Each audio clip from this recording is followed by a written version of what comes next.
നമസ്കാരം. ഞാൻ കേരളത്തിന്റെ ഇന്നത്തെ അവസ്ഥയെ പറ്റിയിട്ട് ഒന്ന് ചർച്ച ചെയ്യുകയാണ്. ഈ അവസ്ഥ എങ്ങനെ ഉണ്ടായി എന്നുള്ളതാണ്. താല്പര്യമുള്ളവർക്ക് കാണാം, വേണ്ടുന്നവർ കണ്ടാൽ മതി, ഇല്ലാത്തവർക്ക് കളഞ്ഞിട്ട് പോവുക. എനിക്ക് തന്നെ അയ്യോ ക്ഷമ പിടിച്ച്. ഞാൻ 2000-ലാണ് നാട്ടിൽ വരുന്നത്. ഞാൻ നാട്ടിൽ വരുമ്പോൾ കാണുന്ന കാഴ്ചകള്, നമ്മുടെ നാട്ടിലെ അന്നത്തെ യുവാക്കള്, ഇന്നത്തെ മധ്യവയസ്കര് ഒക്കെ മണ്ണ് ലോറിക്ക് എസ്കോട്ട് പോയും ചില ചില്ലറ തരികട പരിപാടികളൊക്കെ ചെയ്ത് ജീവിക്കുന്നതാണ് കാണുന്നത്. അന്നൊന്നും നമ്മുടെ ഈ ബംഗാളിയും ബീഹാരിയും ഒന്നും കാര്യമായിട്ട് വന്നിട്ടില്ല. നമ്മുടെ നാട്ടിലെ ചെറുപ്പക്കാരൊക്കെ ആവശ്യത്തിലധികം പണിയുണ്ട്, വലിയ കുഴപ്പമൊന്നും ഇല്ലാതൊക്കെ ആൾക്കാർ ജീവിക്കുന്നു. ഞാൻ വന്ന കാലം മുതൽ സ്ഥിരമായിട്ട് എൻ്റെ വാർഡിൽ, ഞാനങ്ങനെ ചെങ്ങന്നൂർ താലൂക്കിൽ മുഴുവൻ എനിക്ക് സ്പൈകൾ ഉണ്ടായിരുന്നെങ്കിലും ഞാൻ എൻ്റെ വാർഡിൽ എല്ലാ ദിവസവും, എൻ്റെ വാർഡ് എന്ന് പറഞ്ഞു കഴിഞ്ഞാൽ ഞാൻ താമസിക്കുന്ന സ്ഥലം, അതാണ് ഞാൻ ഉദ്ദേശിച്ചത്, അല്ലാതെ എൻ്റെ സ്വന്തം വാർഡൊന്നുമല്ല. ഞാൻ വൈകിട്ട് ഒന്ന് കറങ്ങാൻ പോകും. കറങ്ങാൻ പോകുന്നതിന്റെ പ്രധാന കാരണം എന്ന് പറഞ്ഞാൽ ഈ ജോലിയും വിലയൊക്കെ കഴിഞ്ഞ് വരുന്ന ചെറുപ്പക്കാര്, പ്രായമുള്ളവര്, അടിക്കുന്ന ആൾക്കാര്, കഞ്ചാവ് വലിക്കുന്നവര്, ഇങ്ങനെയൊക്കെ ആരെങ്കിലും ഒക്കെ ഉണ്ടെന്നുണ്ടെങ്കിൽ ഞാൻ അവരെയൊക്കെ ആ സമയത്ത് പോയി കണ്ട് റോഡിലൊക്കെ ഇരുന്ന് വെള്ളം അടിക്കാതെ ഞാൻ തട്ടിത്തെറിപ്പിക്കുകയൊക്കെ ചെയ്തിട്ടുണ്ട്. അങ്ങനെ അതിനൊരു തടയിടാൻ ഞാൻ അന്ന് ശ്രമിച്ചിട്ടുണ്ട്. അവിടെ മുതൽ മുൻപോട്ട് അക്കാലത്ത് എൻ്റെ നാട്ടിലെ ഇത്തരം കലാപരിപാടികൾ നടത്തുന്നവർക്ക് എന്നെ ഒരല്പം ഭയമൊക്കെ ഉണ്ട്. കാര്യം ഇവർക്കറിയാം ഞാൻ ഒരു പ്രാവശ്യമേ പറയുള്ളൂ, രണ്ടാമത്തെ പ്രാവശ്യം പോലീസിനെ അല്ല എക്സൈസിനെ വിളിച്ച് വിവരം കൊടുക്കുമെന്നറിയാം. അതറിയാവുന്നതുകൊണ്ട് എന്നെ ഒരല്പം ഭയം. അക്കാലത്ത് ഞാൻ അന്വേഷിച്ച് കഴിഞ്ഞപ്പം എൻ്റെ നാട്ടില് ചില യുവാക്കള്, അന്നത്തെ യുവാക്കൾ, ഇന്നത്തെ മധ്യവയസ്കരും കഞ്ചാവ് വലിക്കുന്നതായിട്ടറിഞ്ഞു. അപ്പം ഞാൻ ഇതിലൊരുത്തരെ പോയി തേടി പിടിച്ചു പോയി കണ്ടിട്ട് ഞാൻ പറഞ്ഞടാ, ഇതെവിടെ കിട്ടും സാധനം? കാര്യം ഇവനെ പറഞ്ഞിട്ട് കാര്യമില്ല. ഇവനെ പറഞ്ഞാൽ ഇവനെ രണ്ട് തല്ലിയാലൊന്നും ഇവൻ നന്നാകത്തില്ലെന്ന് എനിക്കന്നേ അറിയാം. എവിടെ കിട്ടും? അപ്പം എന്നോട് ചോദിച്ച്, അണ്ണന് വേണോ? ഞാൻ പറഞ്ഞ എനിക്ക് വേണം, ഞാൻ ഇതിൻ്റെ ആളാ. അത് അണ്ണാ നിങ്ങൾ പ്രത്യേകിച്ച് ശ്രദ്ധിച്ച് കേൾക്കണം, ചെങ്ങന്നൂരിലെ ഓരോ മലരന്മാരും കേൾക്കണം. സാമൂഹ്യ പരിഷ്കർത്താക്കള്, ചെങ്ങന്നൂരിലെ നന്മ മരങ്ങള്, ചെങ്ങന്നൂരിലെ മാതാപിതാക്കള്, അങ്ങനെ സർവ്വ മൈരന്മാരും കേൾക്കാൻ വേണ്ടി പറയുകയാണ്. ആ 2000 കാലഘട്ടം മുതല് ചെങ്ങന്നൂരിൽ കോട്ട എന്ന് പറയുന്ന ഒരു സ്ഥലമുണ്ട്. അവിടുത്തെ ഒരു മാടക്കടയിൽ ഈ കഞ്ചാവ് സുലഭമായ വിൽപ്പന നടത്തിയിരുന്നു.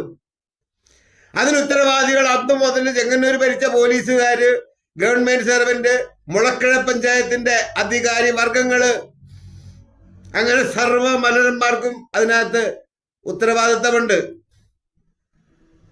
അന്ന് ഈ മാടക്കടയിൽ ഈ കഞ്ചാവ് വിൽക്കാൻ വേണ്ടിയിട്ട് വേണ്ട പ്രോത്സാഹനം ചെയ്തു കൊടുത്ത എക്സൈസ് ഡിപ്പാർട്ട്മെന്റിലെ സർവ്വ മലരന്മാർക്കും, അങ്ങനെ എല്ലാവർക്കും, ചെങ്ങന്നൂരിലെ അക്കാലത്തുണ്ടായിരുന്ന സർവ്വ നന്മ മരങ്ങൾക്കും ഞാനൊരു ഊമ്പിയ ഡയലോഗ് കൊടുക്കുകയാണ്. അങ്ങനെ ഞാൻ തിരക്കി ഈ കോട്ട എന്ന് പറയുന്ന സ്ഥലത്തെ മാടക്കടയിൽ പോയി. മുളക്കൽ പഞ്ചായത്തിന്റെ ബോർഡർ ഭാഗമാണ്. മുളക്കൽ പഞ്ചായത്തിൽ നിന്നുള്ള എല്ലാ നന്മമരങ്ങളും കാലാകാലങ്ങളായിട്ട് CPM ഭരിക്കുന്ന പഞ്ചായത്താണ് ഈ മൂഞ്ചിയ മുളക്കൽ പഞ്ചായത്ത്. മൂടിച്ചവരാതി ചങ്ങ അറ്റം പറ്റിച്ചിട്ട് പോലും ആ നാട്ടിലെ മലിനികള് CPM കമ്മ്യൂണിസ്റ്റുകളെന്നും പറഞ്ഞിട്ടൊക്കെ തൊരിച്ചു നടക്കുന്ന മൈരന്മാര്. ഇപ്പൊ കാലത്തിന് മാറ്റമൊക്കെ വന്നിട്ടുണ്ട്, അത് നമുക്ക് പിന്നെ പറയാം. അപ്പൊ അങ്ങനെ ഞാൻ ഈ കടയിൽ ചെന്നപ്പോ ഒരു സ്ത്രീയാണ് അവിടെ ഇരിക്കുന്നത്. ഇപ്പൊ ഞാൻ ചോദിച്ചു, സാധനം ഉണ്ടോ? എന്നെ പരിചയമില്ലാത്തതുകൊണ്ട് എന്നോട് ചോദിച്ചു, സാറ് പോലീസാണോ? ഞാൻ പറഞ്ഞു, ഞാൻ പോലീസൊന്നുമല്ല, ഉണ്ടെങ്കിൽ താ ഒരു പൊതി. അന്ന് 50 രൂപയ്ക്കാണ് ഒരു പൊതി തരുന്നത്. ഈ പൊതി ഞാൻ വാങ്ങിച്ച് കൈ വെച്ചതിന് ശേഷം ഞാൻ അവരോട് പറഞ്ഞു, നിങ്ങൾ ഈ പണി ഇന്ന് നിർത്തിക്കോ, ഇല്ലെങ്കിൽ ഗോതമ്പുണ്ട തിന്നേണ്ടി വരും. അക്കാലത്തൊക്കെ ജയിലിൽ കൊടുക്കുന്ന ഗോതമ്പുണ്ടയായിരുന്നു. ഞാൻ തീറ്റിക്കും, ഇതെന്റെ അവസാനത്തെ ആദ്യത്തെ മാണിങ്ങാണ് എന്ന് പറഞ്ഞു കഴിഞ്ഞപ്പോൾ ഇവർ ഞെട്ടിപ്പോയി. ഞാൻ പറഞ്ഞ്, നിങ്ങൾ കണ്ട മല്ലന്മാരെ പോലെ എന്നെ കാണണ്ട, ഞാൻ ഒറ്റ പ്രാവശ്യം വന്ന് തിരക്കി വന്നതാണ്, ഇനിയും വരില്ല. പൊതിയാൻ തിരിച്ച് അവർക്ക് തന്നെ കൊടുത്തിട്ട് പറഞ്ഞു, നിങ്ങൾ വിഴുങ്ങിക്കൊള്ളാൻ പറഞ്ഞു. പക്ഷെ അന്ന് വാണിയും കൊടുത്തിട്ട് പോയി. അവർ നിർത്തത്തൊന്നുമില്ല. അതിന്റെ ലാഭം കണ്ടവരല്ലോ നിർത്തുവോ? ഒരാഴ്ച കഴിഞ്ഞാൽ ആദ്യത്തെ പ്രാവശ്യം അവരെ പൊക്കിച്ച്, അത് അന്ന് ചെങ്ങന്നൂർ ഇരുന്ന മറ്റന്മാരൊന്നും അല്ല പൊക്കുന്നേ, ഞാൻ അതിൻ്റെയൊക്കെ മേളിൽ പോയി ഇടപെട്ടിട്ടാണ് പൊക്കിച്ചത്. അങ്ങനെ 1-2 പ്രാവശ്യം ഞാൻ തന്നെ പൊക്കിച്ചിട്ടുണ്ട് അവരെ. അതിനുശേഷം ഞാനിപ്പം മനസ്സിലാക്കുന്നത് ആ മാടക്കടയൊക്കെ ഇപ്പോഴും ഉണ്ട്. ഇപ്പോഴും അവിടെ വ്യാപാരം തകൃതിയായിട്ട് നടക്കുന്നുണ്ട്. ഞാൻ ഇത്തരം വിഷയങ്ങളിൽ 1 പ്രാവശ്യം 2 പ്രാവശ്യത്തെ കൂടുതൽ ഞാൻ റിയാക്ട് ചെയ്യാറില്ല. കാര്യം നാട്ടുകാർക്ക് വേണ്ടാത്ത എനിക്കെന്ത് മൈരുകുമ്പാനാന്നാ ഞാൻ അന്ന് ചിന്തിക്കുന്നത്. അങ്ങനെ അക്കാലത്തെ പക്ഷെ എൻ്റെ വാർഡുകളിൽ ഈ അടിക്കുന്ന അന്ന് ഈ കഞ്ചാവ് വലിച്ച പയ്യന്റെ പേര്, അവനന്ന് ചെറുപ്പക്കാരന്, കൊച്ചു പയ്യനാ, നല്ല വിദ്യാഭ്യാസമുള്ള ചെറുക്കനായിരുന്നു, ഡിഗ്രി വരെ പഠിച്ച ചെറുക്കനായിരുന്നു. അവനെ ഞാൻ വാൺ ചെയ്തു. ഞാൻ പറഞ്ഞ മക്കളെ, നീ എവിടെയെങ്കിലും പോയി ജോലിയോ വിലയോ വല്ലതും ചെയ്യൂ. ഇവിടെ ഇങ്ങനെ തട്ടിത്തിരിഞ്ഞ് കഞ്ചാവ് വലിച്ച് നടന്നു കഴിഞ്ഞാൽ നീ തല്ലു മേടിക്കും. പിന്നെ എൻ്റെ ബിഹേവിയറിന്റെ അതൊന്നും അറിയില്ല. എന്നോട് പയ്യന് നല്ല സ്നേഹവും നല്ല താല്പര്യമായിരുന്നു. അങ്ങനെ അവനില്ല മരിക്കത്തില്ലെന്നൊക്കെ പറഞ്ഞത് ചെയ്ത്. പിന്നെ അവിടെ 1-2 ചെറുകിട വ്യാപാരികളൊക്കെ ഉണ്ടായിരുന്നു. അവരെയൊക്കെ വീട്ടിൽ പോയി വിളിച്ച് ഞാൻ പറഞ്ഞു, ഇനി ആവർത്തിക്കരുത്, ആവർത്തിച്ചാൽ പണി തരുമെന്ന് പറഞ്ഞു. അത് പോലീസും എക്സൈസും ഇടപെട്ടില്ലെന്നുണ്ടെങ്കിൽ നാട്ടുകാർ ഇടപെടും. നാട്ടുകാർ, എനിക്ക് നല്ല ആരോഗ്യമൊക്കെ, എന്നെ കണ്ടാൽ ഇച്ചിരി പേടിക്കും. ഇപ്പോഴും എന്നെ കണ്ടിട്ട് നിങ്ങൾക്കൊരു പേടിയൊക്കെ തോന്നില്ലേ? തന്നെ അതെ, ഞാൻ ഒരു കുണ്ടിയാണല്ലോ. നമ്മുടെ കേരള പോലീസ് പറഞ്ഞിട്ടുണ്ട്, ചെങ്ങന്നൂരിലെ കേരള പോലീസ്, ഞാനാണ് ചെങ്ങന്നൂരിലെ ഏറ്റവും വലിയ ആന്റി സോഷ്യൽ എന്ന്. അത് എന്നെ ശ്രമിക്കുന്നു, നിങ്ങളത് കേട്ടിരിക്കണം, നിങ്ങൾക്ക് ആ ഓർമ്മ വേണം. അതിനാണ് അത് ഒന്നുകൂടെ എടുത്തു പറഞ്ഞത്. അങ്ങനെ ഞാൻ അവരെയൊക്കെ വാൺ ചെയ്ത്, പിന്നെ വൈകിട്ട് പണിയൊക്കെ കഴിഞ്ഞ് വരുന്ന തന്നെ വീട്ടിൽ കയറി ഇരുന്ന് കള്ളു കുടിക്കാൻ സമ്മതിക്കാത്ത എന്നെ റോഡിലൊക്കെ ഇരുന്ന് കള്ളു കുടിക്കുമായിരുന്നു. ഞാൻ വൈകിട്ട് ചെല്ലുന്ന സമയം, ഞാൻ എൻ്റെ പണിയും ജോലിയും മേലെയൊക്കെ കഴിഞ്ഞെന്ന് ഞാൻ വന്നപ്പം കൃഷിയും കാര്യങ്ങളൊക്കെ ആയിട്ടാണ് മുമ്പോട്ട് പോകുന്നത്. അപ്പോൾ ഇതൊക്കെ കഴിഞ്ഞിട്ട് ഞാൻ നടക്കാൻ പോകും, സ്കൂട്ടറും കൊണ്ട് ഞാനൊന്ന് കറങ്ങാൻ പോകുമ്പോൾ എൻ്റെ വാർഡിലെ റോഡുകളിലൂടെ ഒക്കെ ഒന്ന് കറങ്ങും. എവിടെയെങ്കിലുമൊക്കെ ആരെങ്കിലും ഒക്കെ ഉണ്ടെങ്കിൽ ഞാൻ തൊഴിച്ച് കളഞ്ഞിട്ടുണ്ട്. എൻ്റെ ചേട്ടൻ സഹിതം ഇരുന്ന് കുടിക്കുന്നത്, റോഡിന്റെ സൈഡിൽ ഇരുന്ന് കുടിക്കുന്നത് ഞാൻ തൊഴിച്ചെടുത്ത് കളഞ്ഞിട്ടുണ്ട്. അപ്പോഴൊക്കെ ആ പ്രവൃത്തി കാണിക്കുന്നത് ഏതെങ്കിലും വീരസാഹസം കാണിക്കാൻ വേണ്ടിയിട്ടൊന്നുമല്ല. ഈ മല്ലന്മാർ ഗുണം പിടിച്ച് കിടക്കട്ടെന്ന് കണ്ട്. എവിടെ അങ്ങനെ 2000 മുതൽ. അപ്പൊ നമ്മൾ അറിയേണ്ട ഒരു കാര്യം, എപ്പം മുതലാണ് കേരളത്തിൽ കഞ്ചാവുകൾ വ്യാപകമായി തുടങ്ങുന്നത് എന്നുള്ള കഥ നിങ്ങൾ അറിയണം. ഈ മയക്കുമരുന്നുകൾ എവിടുന്നാണ് വന്നു തുടങ്ങുന്നത് നിങ്ങൾ അറിയണം. അതിനാണ് ഈ 2000 മുതൽ എനിക്കറിയാവുന്ന കഥകൾ ഞാൻ പറയുന്നത്. അക്കാലത്താണ് നമ്മുടെ കേരളം ഭരിച്ചിരുന്ന അന്തോണി ചാരായം നിർത്തലാക്കുന്നത്. ആ ചാരായത്തിനൊരു പ്രത്യേകത ഉണ്ടായിരുന്നു, നാടൻ ചാരായം, അങ്ങനെയല്ല അവര് പറയുന്നത്, സ്പിരിറ്റിനകത്ത് വെള്ളം കലക്കി കൊടുക്കുന്നതിന്. അത് നാട്ടിലെ മുഴുവൻ മാടക്കടകളിലും സുലഭമായി കിട്ടിക്കൊണ്ടിരുന്ന ഒരു അവസ്ഥ ഉണ്ടായിരുന്നു. അപ്പൊ ആവശ്യക്കാര് ഇച്ചിരി മയങ്ങണമെന്നുള്ളവരൊക്കെ പോയി ആ പട്ടച്ചാരായം മേടിച്ചടിച്ച് ഒക്കെ സായുജ്യം പടയുമായിരുന്നു. ഈ അന്തോണി ഒരു സുപ്രഭാതത്തിൽ അതങ്ങ് നിർത്തലാക്കി. അപ്പം പിന്നെ നിർത്തലാക്കിയപ്പം പിന്നെ ഈ കൂടിയ ഐറ്റമേ ഉള്ളൂ. ആ കൂടിയ ഐറ്റം വാങ്ങിക്കാൻ ആൾക്കാർക്ക് ഗതിയില്ലാതെ വരുമ്പോഴാണ് അവർ പതിയെ കഞ്ചാവിലോട്ട് മാറുന്നത്. അപ്പൊ കഞ്ചാവിലോട്ട് മാറുന്ന ആ സമയത്ത് ഒരു ഫോർമേഷൻ വേറെ ഒന്നും ഉണ്ടായിട്ടുണ്ട്. അതിനു മുൻപ് നമ്മളുടെ കേരളത്തിൽ, പ്രത്യേകിച്ച് ഞാൻ ചെങ്ങന്നൂരെ കാര്യമാണ് പറയുന്നത്, ചെങ്ങന്നൂരിലെ അല്ലെങ്കിൽ ആലപ്പുഴ ജില്ലയുടെ ചെങ്ങന്നൂർ, മാവേലിക്കര, ഹരിപ്പാട്, കായംകുളം ഈ ഭാഗത്ത് ചേർന്നുള്ള ഭാഗത്തെയാണ് ഞാൻ പറയുന്നത്. അന്ന് ഞാൻ കാണുന്നത്, ഞാൻ 2000 നാട്ടിൽ വരുമ്പോൾ കാണാൻ കാരണമുണ്ട്. നമ്മുടെ നാട്ടിലെ ഇത്തരം തെമ്മാടികൾക്കെതിരെ ഞാൻ പ്രതികരിച്ചു തുടങ്ങിയപ്പോൾ പല കൊട്ടേഷൻ ആൾക്കാരും, കൊട്ടേഷൻ എടുക്കുന്ന ഗുണ്ട ഗ്യാങ്ങുകൾ എന്നെ തേടി എൻ്റെ വീടുകളിലൊക്കെ, എൻ്റെ വീട്ടിൽ വരാൻ തുടങ്ങിയപ്പോഴാണ് ഞാൻ ഇവന്മാരെ പറ്റി പിന്നെ അന്വേഷിച്ചു തുടങ്ങുമ്പോഴെന്തുവാ, അന്ന് ചെങ്ങന്നൂരിൽ 6-7 ഗുണ്ട ഗ്യാങ്ങുകളുണ്ട്. ആലപ്പുഴ ജില്ലയുടെ വിവിധ ഭാഗങ്ങളിലായിട്ട് അന്ന് 32 മേളിൽ ഗുണ്ട ഗ്യാങ്ങുകളുണ്ട്. ഈ ഗുണ്ട ഗ്യാങ്ങുകളൊക്കെ ആരാണ് വളർത്തിയതെന്ന് ഞാനായിട്ട് പറയുന്നില്ല, നിങ്ങൾ വേണേ പോയി തിരക്ക്. അതിന്റെ എല്ലാം പിന്നിൽ പ്രവർത്തിച്ചത് നിങ്ങളുടെ നാട് ഭരിച്ച വിവിധ രാഷ്ട്രീയ പാർട്ടികളുടെ ഗുണ്ടാ നേതാക്കന്മാരാണ്, രാഷ്ട്രീയക്കാരന്മാരാണ്. അങ്ങനെ ഞാൻ ഈ ഗുണ്ടകൾക്കെതിരെ അന്വേഷിക്കാൻ തുടങ്ങി. തിരക്കുമ്പോഴാണ് അറിയുന്നത് ഇവന്മാരാണ് ഈ പെട്ടെന്ന് ഈ അന്തോണിയുടെ ചാരായം അങ്ങോട്ട് നിർത്തലാക്കിയപ്പം, പട്ടച്ചാരായം നിർത്തലാക്കിയപ്പം ഇവന്മാർക്കൊരു വരുമാന മാർഗത്തിന് വേണ്ടിയാണ് ഇവന്മാർ കഞ്ചാവ് കടത്താനൊക്കെ തുടങ്ങുന്നത്. ഇത് ഞാൻ അന്ന് ഇരുന്ന ആലപ്പുഴ ജില്ലയുടെ ഡെപ്യൂട്ടി എക്സൈസ് കമ്മീഷണറെ ഒക്കെ ഞാൻ അറിയിച്ചിട്ടുണ്ട്. അവരെ കൊണ്ട് കഴിയുന്നതൊക്കെ അവർ ചെയ്തിട്ടുണ്ട്. പക്ഷേ അതിനുശേഷം വന്നവന്മാരൊക്കെ, ചില അവന്മാരൊക്കെ ഫോൺ ചെയ്യുന്നുണ്ട്, അവന്മാരുടെ ഇങ്ങോട്ടുള്ള സംസാരം കേൾക്കും, ഞാൻ പറയും കുടമയിലെന്ന് പറഞ്ഞിട്ട് ഞാൻ ഫോൺ വെച്ചിട്ട് എൻ്റെ പാട്ടിന് പോകും. കാര്യം എന്റെ വീട്ടിലിരിക്കേണ്ട ഫോണ് അത് ഉപയോഗിച്ച് ഞാൻ ഈ മല്ലന്മാരെ നന്നാക്കാൻ ശ്രമിക്കുന്നുണ്ട്. എന്റെ അണ്ണാക്കിലോട്ട് കയറ്റി ഉണ്ടാക്കാൻ വരുന്നുണ്ട്. ഞാൻ പറയും മുടമേരി എന്ന് പറയും. അങ്ങനെ കഞ്ചാവ് പതിയെ പതിയെ പതിയെ പതിയെ വ്യാപകമായി തുടങ്ങുന്നു. ഏകദേശം 2010 ആ കാലഘട്ടത്തിലൊക്കെ എനിക്ക് നല്ല പ്രതികരണ ശേഷിയുള്ള മെയിലിനാണ്. ഞാനൊരു കാര്യം നിങ്ങൾക്ക് ചെയ്യുകയാണെങ്കിൽ ഉപകാരമാണ് ചെയ്യുന്നതെന്നുണ്ടെങ്കിൽ ആ ഉപകാരം കൈപ്പറ്റുന്ന തെണ്ടികള് എന്നോട് ഉപകാര സ്മരണ കാണിച്ചില്ല, ഞാൻ പറയും പൊടാ മൈരേ എന്ന് പറയും. പിന്നെ ഒരു തെണ്ടിക്കും വേണ്ടി ഞാൻ ഉപകാരം ചെയ്യാൻ പോകത്തില്ല. അങ്ങനെ ഈ പെയിൻ ആൻഡ് പാലിയേറ്റീവ് കെയറും പറയും തൊലിയും ഒക്കെ ആയിട്ട് ഞാൻ ഇങ്ങനെ നന്മമരം കളിച്ച് നടന്ന സമയമുണ്ട്. എന്റെ വീട്ടിൽ എന്റെ പിള്ളേർക്ക് അരിമേടിക്കേണ്ട കാശ് കൊടുത്ത് നാട്ടിലെ തെണ്ടികളെ എല്ലാം ഞാൻ ഇങ്ങനെ സംരക്ഷിച്ച് പരിപോഷിപ്പിച്ച് പോയ ഒരു കാലം. പക്ഷേ ഒരു പഞ്ചായത്ത് ഇലക്ഷനിൽ എന്റെ നാട്ടുകാർ കുറെ തെണ്ടികളെല്ലാം കൂടെ പറഞ്ഞ് അണ്ണാ നിങ്ങൾ ഇലക്ഷനിൽ നിൽക്കണം എന്ന് പറഞ്ഞു. അപ്പൊ നമുക്കൊരു കെയർ ഓഫ് ഇല്ല, ഒരു രാഷ്ട്രീയ പാർട്ടിയുടെ വാലില്ല. അപ്പൊ പല രാഷ്ട്രീയ പാർട്ടിയുടെ നേതാക്കന്മാരും പറഞ്ഞ് ഞങ്ങളുടെ കൂടെ നിൽക്കാമെങ്കിൽ ഞങ്ങൾ സീറ്റ് തരാം. ഞാൻ പറഞ്ഞു എനിക്കൊരു മൈലിന്റെ കൂടെ നിൽക്കണ്ട, എനിക്ക് സീറ്റും വേണ്ട. അപ്പൊ പിന്നെ നാട്ടുകാരുടെ കഴുപ്പ് പോകത്തിട്ട് നാട്ടുകാരെല്ലാം കൂടെ എന്നെ നോമിനേഷൻ കൊടുപ്പിച്ച് ഞാൻ പഞ്ചായത്ത് ഇലക്ഷൻ മത്സരിച്ചു. ഈ പഞ്ചായത്ത് ഇലക്ഷനിൽ മത്സരിക്കുന്ന സമയത്താണ് എനിക്ക് ബോധ്യമാകുന്നത് ഈ നാട്ടിലെ ഈ ഊളകള്, നിങ്ങള്, പബ്ലിക് എന്ന് പറയുന്ന മല്ലന്മാർക്ക് നക്കാനും കുടിക്കാനും കിട്ടിക്കഴിഞ്ഞു കഴിഞ്ഞാൽ നിങ്ങൾ അവരുടെ വാലെ തൂക്കിപ്പോകുന്നു. അങ്ങനെ കുറെ മെയിലുകൾ അങ്ങനെ പോയി. ചുരുക്കി പറഞ്ഞു കഴിഞ്ഞാൽ ഞാൻ തോറ്റു കഴിഞ്ഞപ്പോൾ ഞാൻ പറഞ്ഞു, എടാ നിന്നെയൊക്കെ ഞാൻ അങ്ങോട്ട് ഉദ്ധരിക്കാൻ ഇറങ്ങി എന്റെ സമയവും എന്റെ അധ്വാനവും എന്റെ ആരോഗ്യം കളഞ്ഞിട്ട് എനിക്ക് വല്ല കാര്യമുണ്ടോ? പോയി ചാകടാ മയിലുകളെ എന്ന് പറഞ്ഞു. ആ എന്റെ വാർഡിൽ ഇന്ന് ചെന്ന് കഴിഞ്ഞാല് സർവ്വ മൈരന്മാരും, പ്രത്യേകിച്ച് മീശ കുരുത്തു തുടങ്ങിയ മൈരന്മാരും മൊത്തം കഞ്ചാവിന്റെയും MDMA-യുടെയും ഉപഭോക്താക്കളും വ്യാപാരികളുമാണ്. ചാരായം കുടിക്കാത്ത മൈരന്മാരെ അവിടെ കാണാനേ കിട്ടില്ല. ചാരായം കുടിക്കുന്നതൊക്കെ ഇന്നേതാണ്ട് അഭിമാനമായിട്ട് കരുതുന്ന നമ്മുടെ കേരളത്തിന്റെ ഈ സമൂഹത്തില് ഞാൻ പറഞ്ഞു ഓടാ മൈരന്മാരെ എന്ന് പറഞ്ഞു. അങ്ങനെ 2010 മുതലൊക്കെയാണ് ഞാൻ കേരളത്തിന് പുറത്തോട്ട് കൂടുതൽ അങ്ങ് പോകാൻ തുടങ്ങിയത്.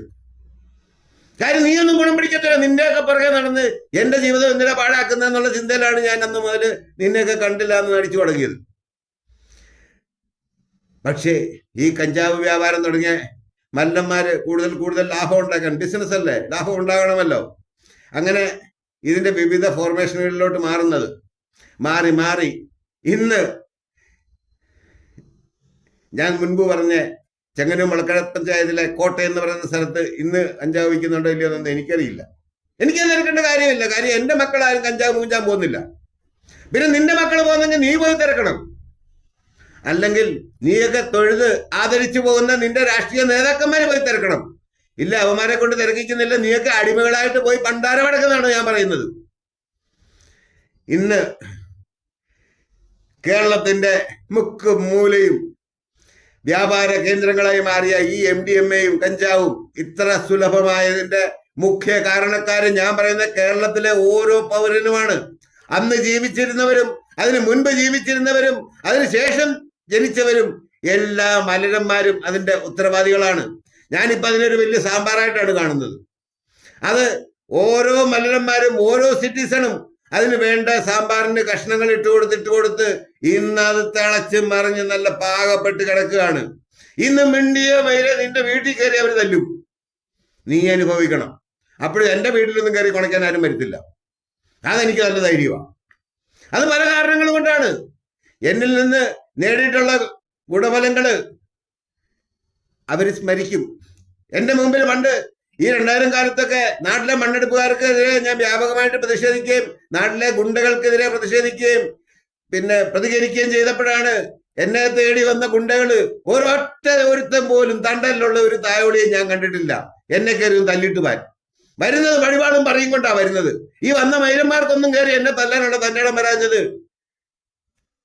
എന്റെ പ്രതികരണ ശേഷി കൃത്യമായി തിരിച്ചറിയാവുന്നതുകൊണ്ടാണ്. എന്നെ തന്നെ ഞാൻ തിരിച്ചു തല്ലും. അതല്ലാതെ എന്നെ തന്നെ ഞാൻ ഈ ചെള്ളക്ക് തല്ലുകൊണ്ട് ഈ ചെള്ള കാണിച്ചു കൊടുക്കുന്ന പറയൊന്നും എനിക്കില്ല. എന്നെ തന്നെ അവനെ തൊഴിച്ചാൽ തീ കാച്ചു, ജയിലും കോപ്പും ഒക്കെ ഞാനും കാണും. പിന്നെ എനിക്കതൊന്നും വലിയ കാര്യമൊന്നുമില്ല. അങ്ങനെ ജീവിക്കുന്നവനാണ് ഞാനെന്ന് അറിയാവുന്നതുകൊണ്ടാണ് ഈ ഗുണ്ട ഗ്യാങ്ങുകളുടെ അല്ലെങ്കിൽ എന്നോട് കലിപ്പുള്ള മല്ലന്മാര് ആരും എൻ്റെ നേരെ കൈപൊക്കിക്കൊണ്ട് വരാത്തത്.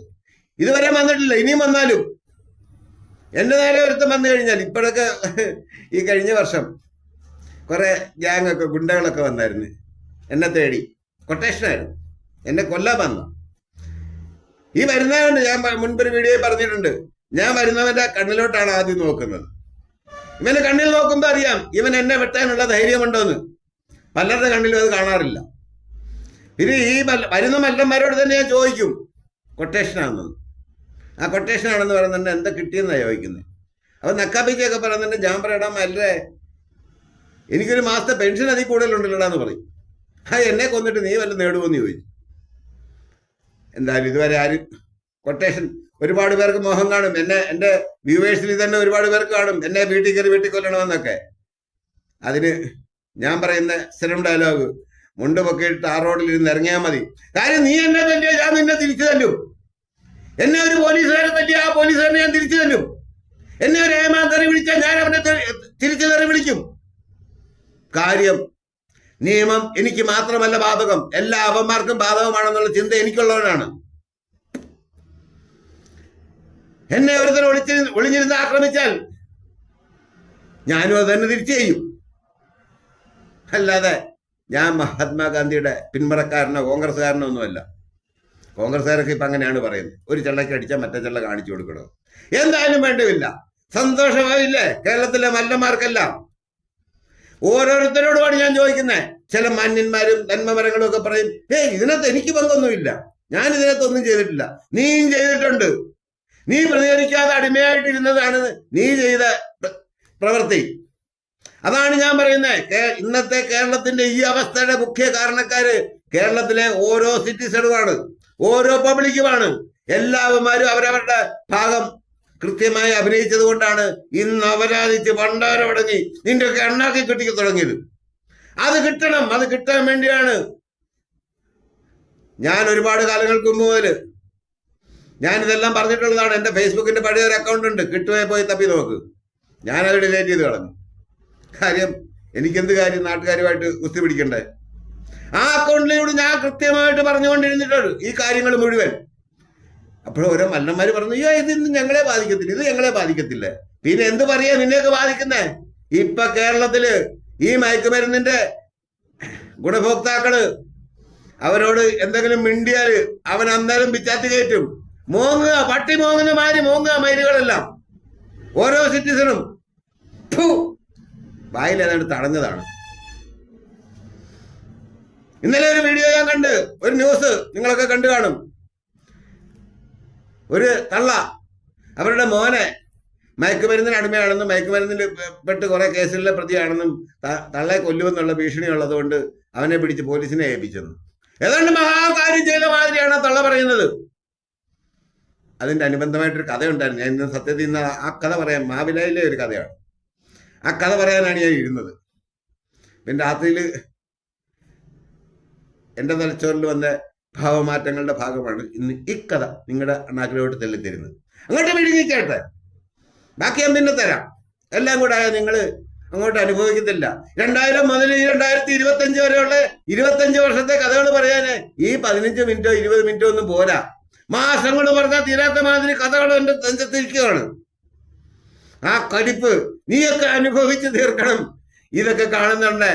ഞാൻ എൻ്റെ വീട്ടിലിരുന്ന് സന്തോഷമാണ്. ഞാൻ എൻ്റെ പല ഷോർട്ട് വീഡിയോകളും നിങ്ങൾ ശ്രദ്ധിച്ചു നോക്കണം. ഞാൻ സന്തോഷിച്ചിട്ട് തന്നെയാണ് അത് ഷോട്ട് ചെയ്യുന്നത്. നിന്റെയൊക്കെ എണ്ണാക്കി കയറുന്നത് കാണുമ്പം എനിക്ക് കിട്ടുന്ന ഒരു സന്തോഷമുണ്ട്.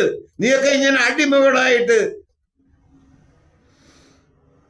ഞാൻ പാലിയേറ്റീവ് കെയർ ചെയ്യുന്ന സമയത്ത് എന്നെ കൊണ്ട് കഴിയുന്ന സഹായങ്ങളൊക്കെ ഞങ്ങൾ ചെയ്തിട്ടുണ്ട്.